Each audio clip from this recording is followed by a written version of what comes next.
seeking out incredible soloistic moments does seem strange in the context of classic video games. Most of these games use exclusively synthesized instruments with through-composed forms, and this does not lend itself to raw, spontaneous moments of inspired improv. But lucky for us, quite a few game composers over the years have made the insane decision of tediously sculpting their game code to sound like a rippin' 90s fusion band featuring a soloist. Now, this is an absurdly specific vibe, and yet I've had the pleasure of encountering it so many times in games from about 1990 onward through the mid-2000s. Effectively having your robo band shred requires not only crafting a nasty melody, but also to somehow make it feel raw and unique to the moment. It's pretty wild to consider that some of these composers sat there and programmed in the humanity of a live collaborative musical moment into some of these examples. Composed by Hirofumi Murasaki, Morihiko Akiyama, and Masayuki Nagao, Shinobi 3 features some of the deepest, most intense music I've ever stumbled across.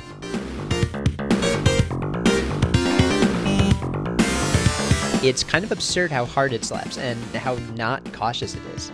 The track we're going to be checking out from the soundtrack happens to be called Ninja Soul, which grooves so hard while maintaining a dissonant, more action score-esque aesthetic.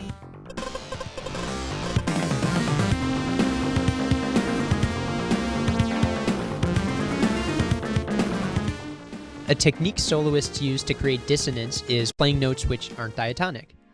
A major key to doing this effectively is to not just play so out and absurd that you lose your audience. This Shinobi solo does an effective job at actually having some shapes and pieces the audience can latch onto. The bassist is essentially establishing a G minor pentatonic harmony, but on top of that, this soloist is just going completely out. Essentially, this is a pickup into some climbing thirds, and then it kind of falls back down chromatically.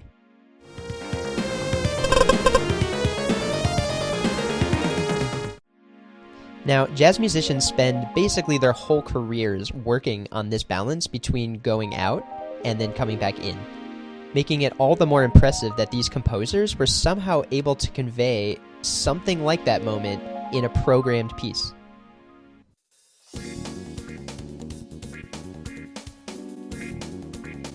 I haven't done too many fighting games on the channel, but I have to admit this one has a slappin' soundtrack. Today we're going to continue our trend of featuring bass at the number 2 slot. My guess is the composer used a sample library and just meticulously programmed this to sound like a live player. Regardless of how it was produced, here's the end result.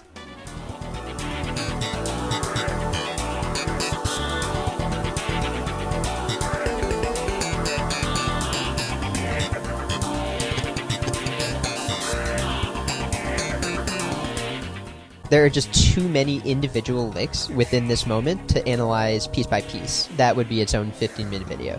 However, I just want to point out the sheer amount of attention to detail that was given to this bass part. This isn't just the notes that are filthy in some way, whether or not they're playing off of a pentatonic or a Mixolydian type scale. It's just the way they're delivered and the way that each note seems to have been given the individual attention regarding how much attack each note has, whether it's cleaner versus slappier, staccato versus legato, and plenty of other small factors. Despite seeming like minor considerations at first, these can all add up to form a lick that has a lot less monotony and a lot more character. Welcome to the Tim Follen portion of today's episode. Based on a 90s TV show about a time-traveling cop, the game Time Trax was released for Super Nintendo in 1994 and was not released for Sega that year, or in fact ever. Apparently this port of the game was just cancelled, meaning its insanely dope soundtrack did not make it out to the public. But the soundtrack definitely seems to have made its internet rounds over the decades. This is another example of attention to detail taking the lead, as opposed to the content of the line.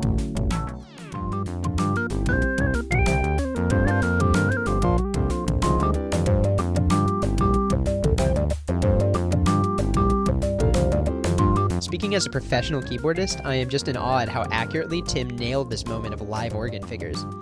It sounds like he understood this style of percussive comping, even down to the weighting of the keys. There's a particular set of chunks and percussive notes you'll receive from an organist who uses 2 hands to paw at the keyboard. I created this graphic to sort of try to simulate the action of left versus right hand in this case.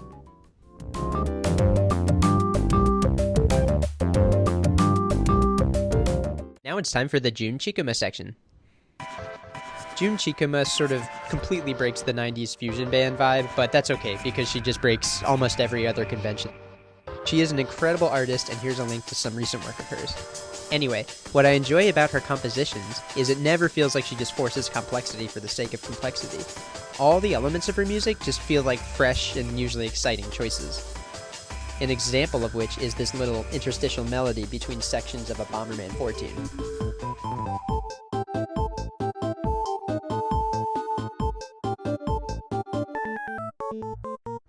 Despite being short, this lick is just so well executed and so absurd at exactly the right point in the song, it produces a ridiculously impactful moment.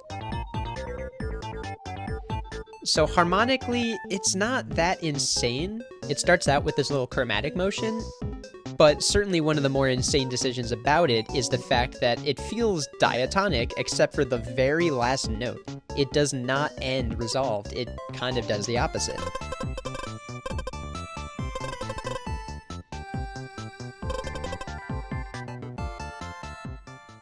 We are going to wrap things up with another 90s fusion-style keyboard solo throwdown, this time from Crusaders of Centy, a solid title, mostly regarded as a decent Zelda clone. It just so happens that non-Link enjoys themselves some soloistic mayhem.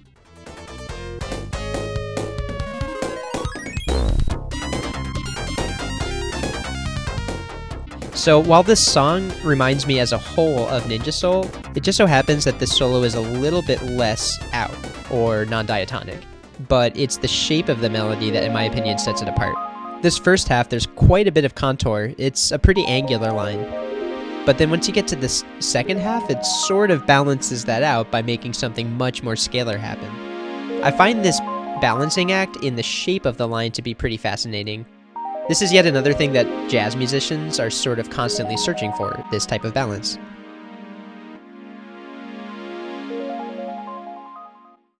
Welcome to the outro. If you've made it this far, I'm assuming you enjoyed the video at least a little bit, and I would like to encourage you to interact with the channel in some way, whether that is liking, subscribing, commenting. Any or all of the above actually add up to really help the channel.